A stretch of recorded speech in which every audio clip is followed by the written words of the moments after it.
അസ്സലാമലൈക്കും, welcome to മെസ് Dubai channel. അച്ഛന്മാരെ, നമ്മൾ ഇന്ന് ഉണ്ടാക്കാൻ പോകുന്നത് നല്ല ചെമ്മീൻ കറിയാണ്. നല്ല നാടൻ ചെമ്മീൻ കറി. അപ്പൊ അതിനൊക്കെ വേണ്ടി നമ്മൾ എന്താക്കുക, ഒരു ഫ്രൈ പാൻ എടുക്കുക, അടുപ്പത്ത് ഇങ്ങനെ വെച്ച് കൊടുത്ത് എന്നിട്ട് നമ്മൾ വെളിച്ചെണ്ണ, നല്ല വെളിച്ചെണ്ണ ഇതൊന്ന് ചൂടായി വരുന്ന സമയത്ത് നമ്മൾ വെളിച്ചെണ്ണ അതിലേക്ക് ഇട്ട് കൊടുക്കുക. ആയിട്ട് ഒന്ന് ചൂടായിക്കോട്ടെ. Fry pan ചൂടായിരിക്കുന്നത്. അപ്പൊ അതിലേക്ക് നമ്മൾ എന്ത് ചെയ്യാം, വെളിച്ചെണ്ണ വെച്ച് കൊടുക്കാം.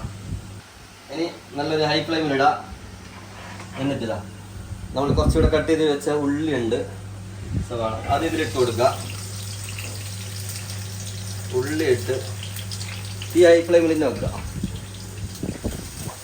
ഒന്ന് ഇളക്കി കൊടുക്കുക. അതിൻ്റെ കൂടെ തന്നെ കുറച്ച് ബഡ്സപ്പ് ജീരകം, വലിയ ജീരകം, അത് കുറച്ച് ഇട്ട് കൊടുക്കുക.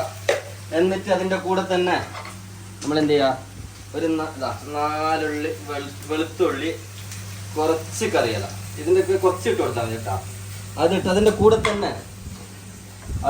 തന്നെ എന്താ ചെയ്യുക, തക്കാളി ഇട്ട് കൊടുക്കുക. എന്നവിടെ അത് ഫ്രൈ ആയിക്കോട്ടെ. ഇതൊന്ന് നല്ലൊന്ന് വാടി വരുമ്പോഴേക്ക് പിന്നെ നമുക്ക് ഇതിലേക്ക് ചേർക്കേണ്ട സാധനം പറഞ്ഞു. നമ്മൾ ഉള്ളിയും ടൊമാറ്റോ ഒക്കെ ഇതൊക്കെ റെഡി ആയി കഴിഞ്ഞു. ഇനി നമുക്ക് ഇതെന്ത് ചെയ്യാം, ഒന്ന് മിക്സിന്റെ ജാറിലെടുത്ത് അരച്ചെടുത്ത് വരാം. പെട്ടെന്ന് ചെയ്യാൻ പറ്റുന്ന ഒരു പരിപാടിയാണ്. ബാച്ചിലേഴ്സ് ഒക്കെ ആണെങ്കിൽ ഉണ്ടല്ലോ, നിർബന്ധമായിട്ടും എൻ്റെ ഈ വീഡിയോ കാണാം. നിങ്ങൾക്കൊക്കെ വളരെ ഈസി ആയിരിക്കും ഈ ഫുഡ് ഉണ്ടാക്കാൻ വേണ്ടിയിട്ട്. നമ്മൾ നോൺസ്റ്റിക് പാത്രത്തിൽ എണ്ണ ചൂടായിരിക്കുന്നു. അതിലേക്ക് ലേശം കടുക് ഇട്ട് കൊടുത്തു. കൂടെ തന്നെ നമ്മൾ എന്ത് ചെയ്ത് കുറച്ച് ഉലുവയും കൂടി ഇട്ട് കൊടുക്കുകയാണ്.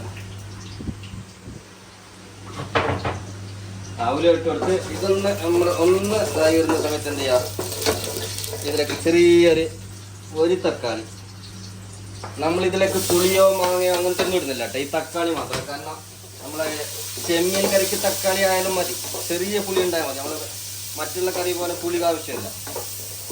ചെറിയൊരു കഷ്ണം തക്കാളി ഇട്ട് ഇതൊന്ന് റെഡിയായി വന്നു.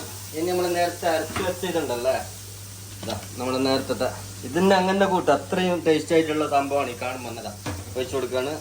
ബിസ്മില്ലാഹ്. തിളച്ചോട്ടാ.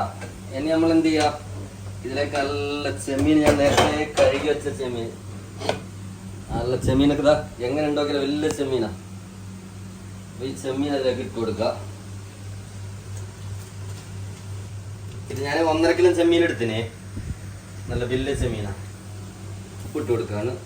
അപ്പോൾ നിങ്ങൾ നോക്കിയിട്ട് നിങ്ങൾ എത്രയാണോ ഉണ്ടാക്കുന്നത് അതിനനുസരിച്ചിട്ട് ഇട്ട് കൊടുത്താൽ മതി. നമ്മൾ പിന്നെ അളവെടുക്കൽ കുറവാണ്. അതിലേക്ക് തന്നെ ലേശ ഇഞ്ചി, കുറച്ച് കറിയില, ഒരു 2 പച്ചമുളക് കീറിയത് ഇട്ട് കൊടുക്കുക. കഴിഞ്ഞ കേട്ടോ സംഭവം പരിപാടിയാണ്. ഞാനൊരു 5 മിനിറ്റ് ആകുമ്പോൾ ഇതൊന്ന് അടച്ചു വെക്കും. ഇതൊന്ന് മിക്സ് ചെയ്തിട്ട് ഒരു 5 മിനിറ്റ് അടച്ചു. ഇനി ഇത് നമ്മൾ അടച്ചു വെച്ചിട്ട് ഒരു 5 മിനിറ്റ് കഴിയുമ്പോൾക്ക് ഇൻഷാ അല്ലാഹ് നമ്മളെ പരിപാടി ഏകദേശം റെഡിയായി. നമ്മളെ കറി ഇവിടെ റെഡിയായി. മാഷാ അല്ലാഹ്, എന്താ മണം. റൌഫ് എങ്ങനെയുണ്ട്? സ്മെല്ലടിക്കാൻ നല്ല മാഷാ അല്ലാഹ്, മാഷാ അല്ലാഹ്. ഇതാ ഇതൊന്നുമില്ല. ഇനി ഇതിപ്പോ ഇത്ര ലൂസായിരിക്കും. ഇനി കുറച്ചൊരു അരമണിക്കൂർ കഴിഞ്ഞ സമയത്ത് ഇത് മാഷാ അല്ലാഹ് നല്ല അടിപൊളി ഗ്രേവി ആയിട്ട് വരും കേട്ടോ. ഇനി ഇൻഷാ അല്ലാഹ് ഒരു അരമണിക്കൂർ കഴിഞ്ഞിട്ട് നമുക്ക് സെർവ് ചെയ്യാം.